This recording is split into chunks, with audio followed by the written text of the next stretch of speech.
Hola Dante, espero que estés muy bien. Aquí te estoy respondiendo tu comentario, como te lo prometí, un poco demorada, pero aquí va. Voy a leer tu comentario para darle un poco de contexto a quien quiera mirar este video. Eh, Me escribiste, señora tal y tal, esa soy yo. Respetuosamente no estoy de acuerdo con usted, indiferente de que usted viva aquí o no, está de acuerdo con que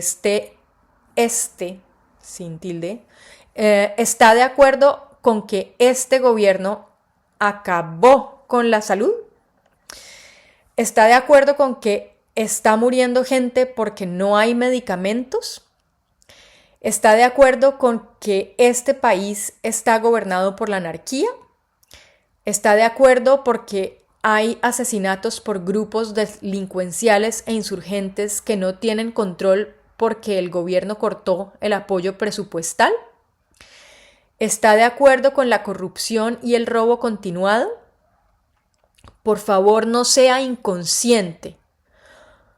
¿Cómo personas tan intelectuales como usted, que han vivido en otros países donde existe el respeto por la autoridad, el respeto por la otra persona, pueden pensar que debemos continuar con un presidente que lo único que hizo fue dividir un país y fomentar el odio y la anarquía y robar como nunca un gobierno lo ha hecho? Por favor, Marta, no se le olvide que yo la conocí a usted cuando montamos en bici. Respeto su opinión, pero jamás estaré de acuerdo. Gracias. Bueno, Dante, muchas gracias por comentar. Me parece buenísimo porque la discusión es necesaria y es saludable. Eh, Te agradezco porque si no, escucho únicamente el eco eterno de mi propia opinión, la gente que opina parecido a mí.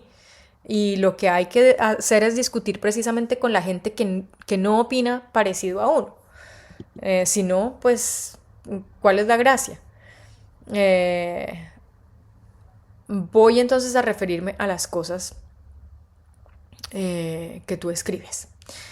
Eh, Señor Dante, eh, yo también me voy a referir a ti con todo el respeto del mundo, pero esta es una discusión no personal y yo quiero con este video precisamente demostrar que muchas de las cosas que dices aquí, casi todas, pues están equivocadas, no tienen una base, no tienen una base, no tienen un dato detrás, no tienen una base empírica, algo que uno pueda medir, probar, están basadas en tu percepción únicamente. Eh, yo creo que sí.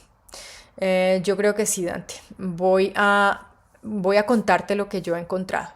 Eh, Indiferente de que usted viva aquí o no. Tú dijiste eso porque yo en ese video que hice comenté que hay personas que nos inhabilitan a los que vivimos por fuera de Colombia de comentar la realidad y lo que pasa en Colombia porque según ellos nosotros no tenemos ni idea, estamos perdidos, pero resulta que muchos de nosotros estamos más enterados y entendemos y tenemos un mapa mucho más claro de lo que está pasando en Colombia que muchos de los que viven allá.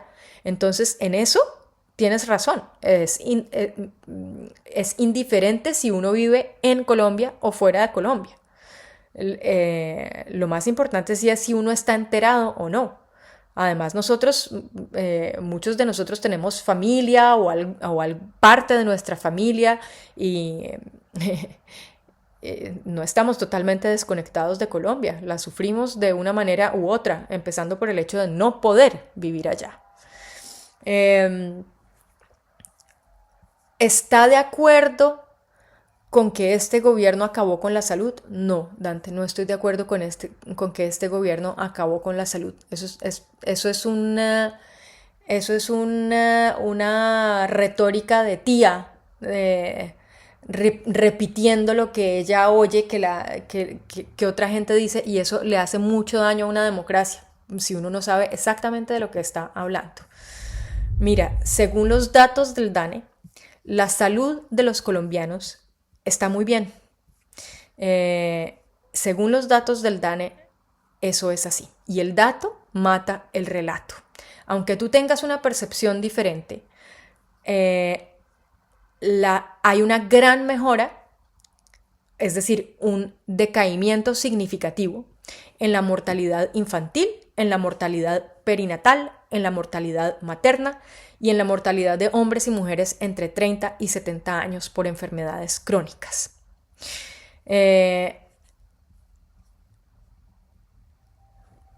hecho, de acuerdo a cómo uno interprete, a qué método se utilice para interpretar las estadísticas del DANE, que te digo que son del DANE, hay gente que discute que las cifras son históricas y hay gente que dice que son las mejores tasas de las últimas décadas simplemente. O sea que la cosa está bastante bien, independientemente de la percepción que uno tenga de lo que pasa en su cercanía.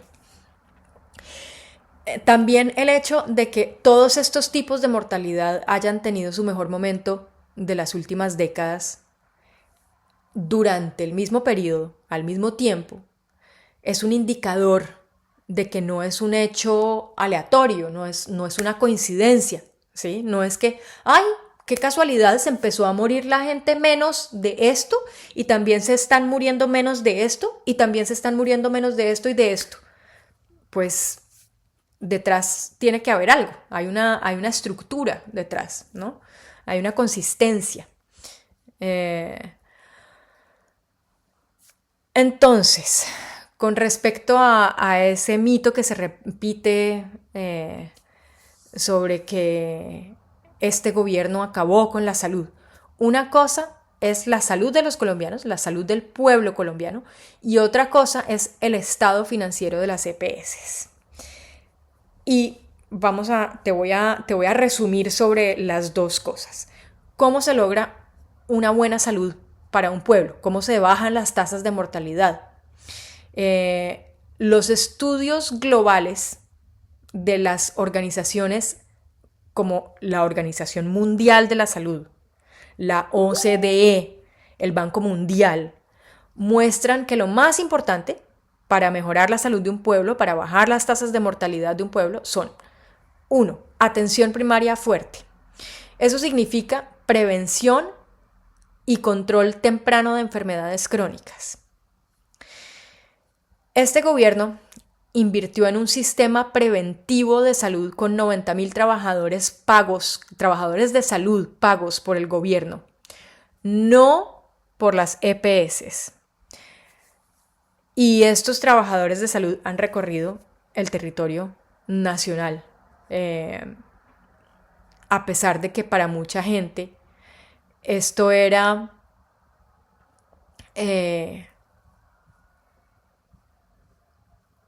como una desconexión del presidente. Ay, no, pues tan querido, tan hippie él invirtiendo en prevención cuando la gente se está muriendo. Pues no, es que justamente eso es lo que dicen la Organización Mundial de la Salud, el Banco Mundial, la OCDE, creo que es en español, que hay que hacer, invertir en prevención, porque eso se refleja en las tasas finales de mortalidad. 2. Cobertura efectiva. No solamente estar afiliados a un sistema de salud, sino que realmente la gente tenga acceso a los servicios de salud, porque mucha gente está afiliada a las EPS, pero ¿cuánta gente realmente recibe los servicios de salud? Pues precisamente esos 90.000 trabajadores de la salud que están recorriendo el país están llegando a las regiones más apartadas de Colombia en barcos, en el litoral pacífico, por ejemplo, en mulas, a pie, están mandándolos para toda la gente que nunca recibió servicios de salud en Colombia. Se ha tratado también, además, de crear una red hospitalaria nacional pública y privada en línea, o sea, digital, que hasta ahora se logró en Bogotá. Esta locomotora de personal médico que debería alcanzar a toda la población colombiana, hasta ahora solo ha alcanzado a la mitad de la población. Y el gobierno escogió que esa mitad a la que primero le llegaba la salud fuera la mitad más desfavorecida y más apartada de Colombia. Y me parece muy bien, me parece muy bien. Cuando eso se hace en Colombia, cuando se prioriza a la gente que vive en los rincones más apartados o más desfavorecida, entonces la gente que vive en las ciudades y que no es la más desfavorecida pone el grito en el cielo porque ¿cómo así? Es que yo no siento que este gobierno me esté dando nada, no siento que... Pues un poco de paciencia y un poco menos de mezquindad, creo yo. 3. Gasto suficiente y bien distribuido. Pues países con bajo gasto per cápita tienen peores resultados sin importar el modelo. No es muy difícil de deducir eso. Entonces, este gobierno duplicó los presupuestos de educación y de salud. En cuanto a salud, el gobierno de Duque, por ejemplo, invirtió alrededor de 47 billones de pesos. Este gobierno va en 100 billones de pesos. Y dicen, no, es que es un gobierno derrochón. Pues es que para que la gente reciba servicios hay que hacer gasto público, desafortunadamente. Se ha hecho una inversión en hospitales, además de ese equipo de 90.000 trabajadores de la salud, se ha hecho una inversión en hospitales públicos que supera la inversión que se hizo en los últimos 20 años sumados. Se invirtió en centros de salud como nunca antes en la historia de Colombia.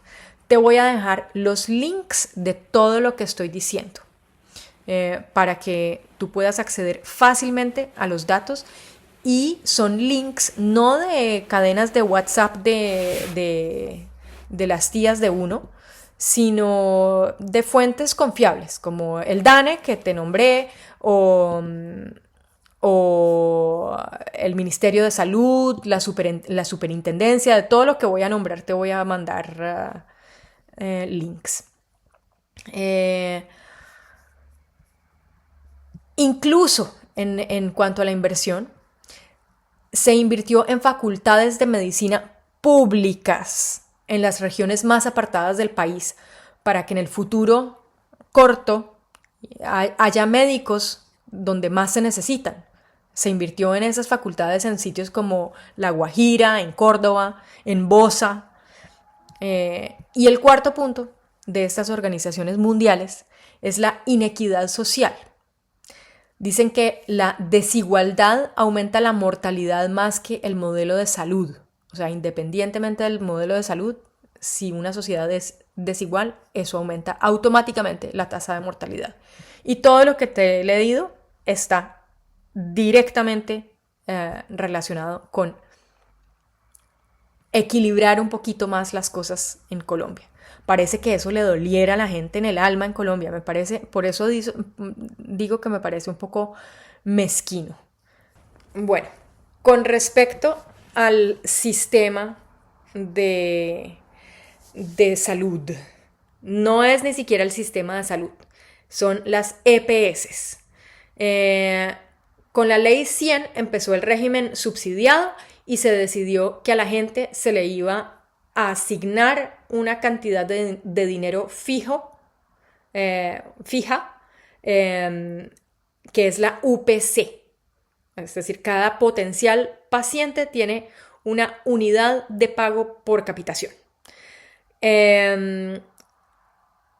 Y la idea con la ley 100 y el régimen subsidiado, con esa cantidad de dinero asignada a todos los ciudadanos, pues la idea era que hubiera más cobertura. Era una cantidad de dinero asignada a todos los ciudadanos. Pero tenía una lógica de mercado, porque le agregaba un intermediario a la cadena que va desde el dinero hasta el usuario de servicios de salud, o sea, el paciente. Ese intermediario se agregaba para que las EPS, el intermediario es una aseguradora, que las EPS iban entonces a competir entre ellas y entonces el usuario iba a poder escoger y bla, bla, bla. Y esa lógica de mercado, pues, es un poco problemática porque sí, el mercado funciona para quien tiene plata. Si usted tiene plata, pues puede comprar, pero si no tiene plata, pues no. Entonces hay un montón de gente carnetizada, sí, pero que no puede acceder a los servicios de salud.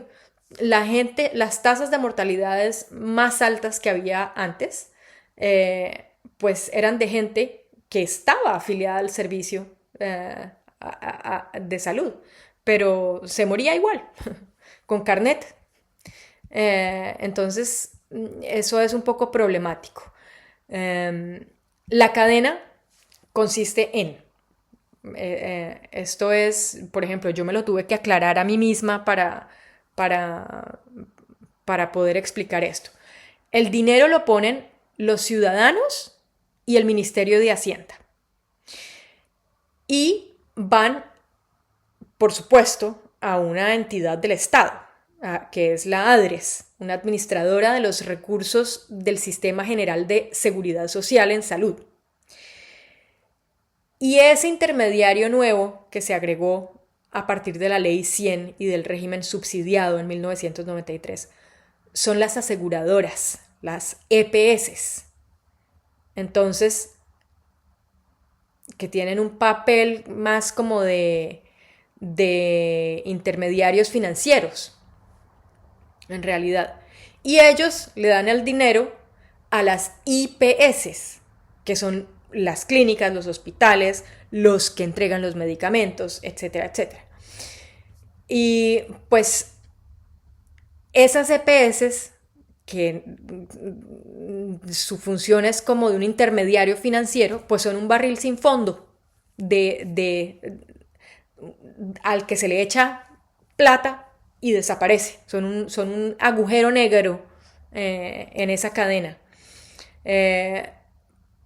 Agregar un intermediario en esa cadena pues me parece una mala idea, porque Colombia es un país corrupto. Entre más eslabones se le ponga a la cadena, pues más posibilidades va a haber de que se pierda esa plata. Además de que cada eslabón, cada una de esas entidades tiene gastos administrativos, etcétera, etcétera. Los gobiernos anteriores le habían dado y echado dinero a las EPS por cantidades alarmantes. Aunque la UPC se supone que es para pagar la vigencia, o sea, lo de este momento, no las deudas anteriores. Pero los gobiernos anteriores las habían alimentado. Y resulta que un informe de la Contraloría General de la República pone en evidencia una deuda de cerca de 32.9 billones de pesos en servicios prestados a la red de atención en salud. Es decir, toda esa plata deben las EPS. El organismo de control, o sea, la Contraloría General de la República, advirtió que esta cifra refleja una creciente insostenibilidad financiera en el sistema de aseguramiento en salud, así como una situación crítica para la viabilidad de muchas de estas entidades. Es decir, están quebradísimas, cuando la ADES en realidad sí, durante este gobierno, por ejemplo, tomemos únicamente lo que los gobiernos anteriores también, les han dado dinero y el dinero se desaparece en las EPS. Y este gobierno lo mismo, la ADRES les ha entregado el dinero religiosamente, eso también te lo voy a poner, eso es constatable. Te voy a mandar, te pongo los links aquí al final. Y les ha entregado el dinero, pero las EPS, ahí el dinero se desaparece. Entonces,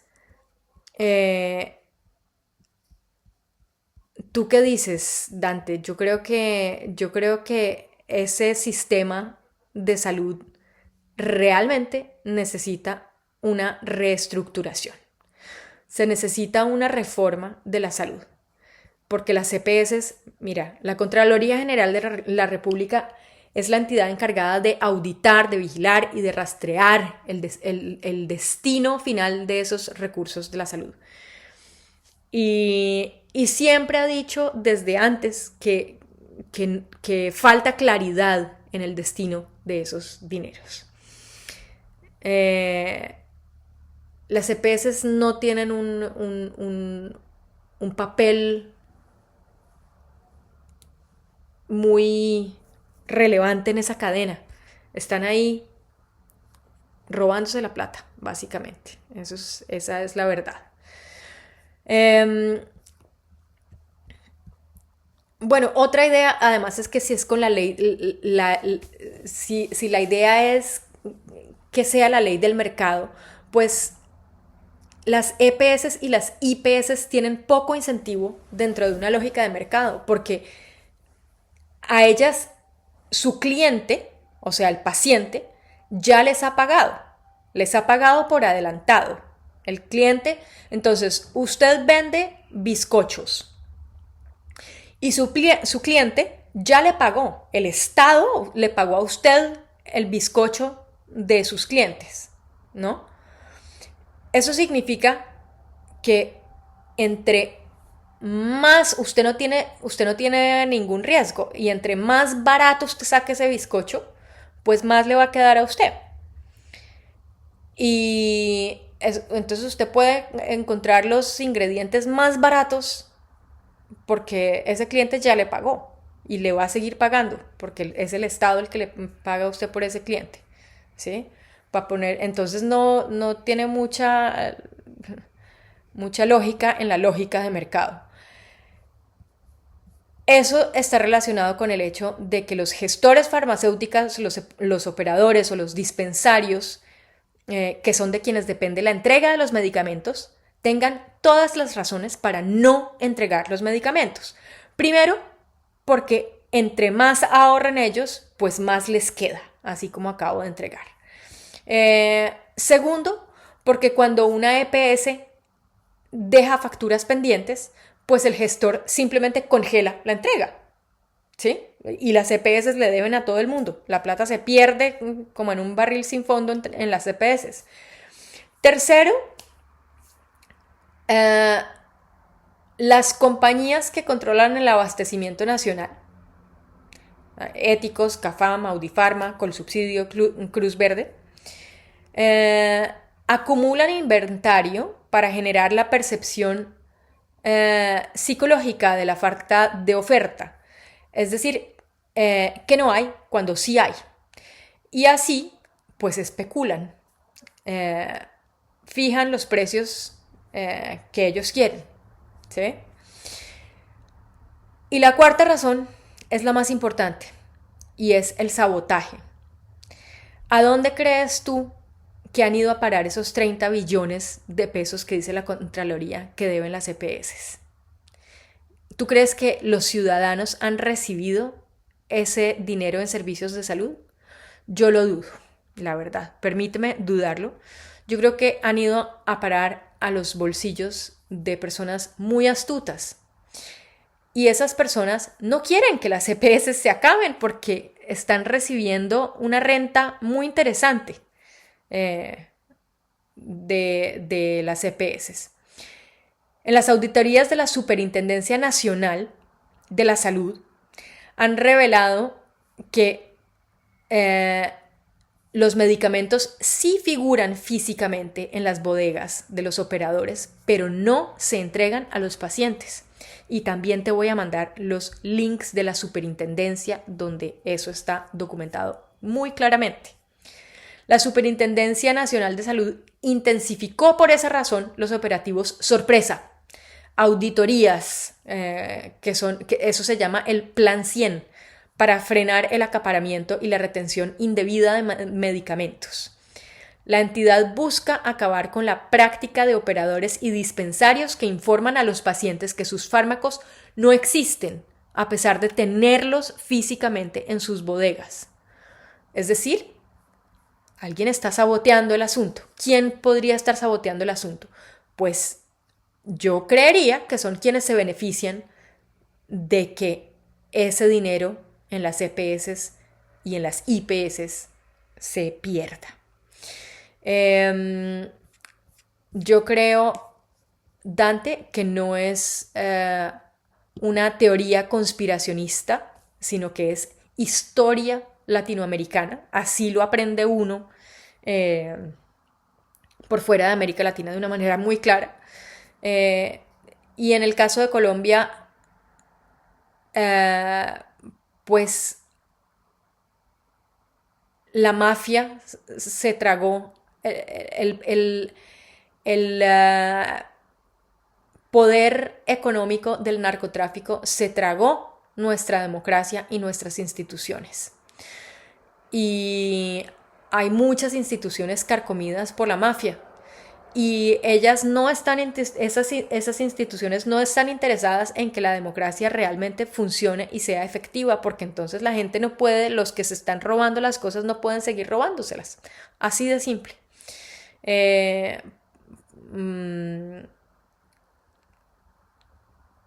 También dices una cosa que está muy equivocada. Está de acuerdo porque hay asesinatos por grupos delincuenciales e insurgentes que no tienen control porque el gobierno cortó el apoyo presupuestal. Falso. Si hay una queja de las pocas por las que han podido agarrar al gobierno Petro, de las pocas quejas reales, es que el gasto público ha sido alto. Es decir, Petro ha invertido mucho dinero en el Estado y eso hace que la deuda pública crezca también. ¿En qué ha gastado dinero Petro? Se ha gastado dinero, como ya lo dije antes, en salud, educación y seguridad. Lo que pasa es que este gobierno tiene una idea diferente de cómo hacer el país más seguro. Y no es a punta de dar plomo, no es a punta de una seguridad artificial, o sea, de militarizar el país y de llenar las ciudades de policías y de que nosotros tengamos guardaespaldas y que eso es una seguridad artificial. Policías y ejército, a pesar de que se subió el presupuesto, porque se les subió el salario a los soldados de más bajo rango, a todos los, es decir, ahora paga hacer parte, ahora paga poner el pellejo por la patria, por allá en los pueblitos más apartados y etcétera, etcétera. Entonces sí se subió el presupuesto, se invirtió mucho en seguridad, pero el gobierno tiene una visión diferente y yo la apoyo totalmente. No entiendo y te lo voy a decir así de frente, porque como te digo, los colombianos queremos decir, no es que yo te esté diciendo que no, sí es que te esté diciendo que a mí me parece descabellado estar en contra uno de la paz total. ¿Y entonces qué quieren? ¿Quieren guerra? No entiendo. La idea es hasta lo más posible evitar la guerra. tratar de pactar con la gente. Ya se firmó un tratado de paz con las FARC. El hecho de que ese referendo haya dado un no fue un desastre, porque se crearon unas disidencias, pero las tasas de asesinatos en toda Colombia bajaron dramáticamente con, con la desmovilización de las FARC. Y eso es un hecho también constatable y te voy a enviar, por ejemplo, lo comentan en una... Debe estar en internet por todas partes, debe ser muy fácil de encontrar en fuentes confiables, pero también lo comentan en la entrevista de la W que le hizo Julio Sánchez Cristo también a Petro, donde ellos comentan, hablan sobre esa base, sobre el hecho de que la seguridad se disminuyó, los asesinatos se disminuyeron y la seguridad mejoró sustancialmente en todo el país con los acuerdos de paz. Entonces, sí, sería maravilloso que se llegara a un acuerdo con los otros grupos. Yo pienso, Dante, que hay mucho sabotaje. Hay mucho sabotaje. Hay la gente a la que no le conviene que el país funcione porque se ha enriquecido siempre, que es mucha, porque el país, todas las instituciones están agarradas por mafias corruptas. Están tratando de amplificar esos mitos que no tienen base, que no tienen datos, y de sabotear los gobiernos que realmente quieren que la economía, que la democracia colombiana funcione.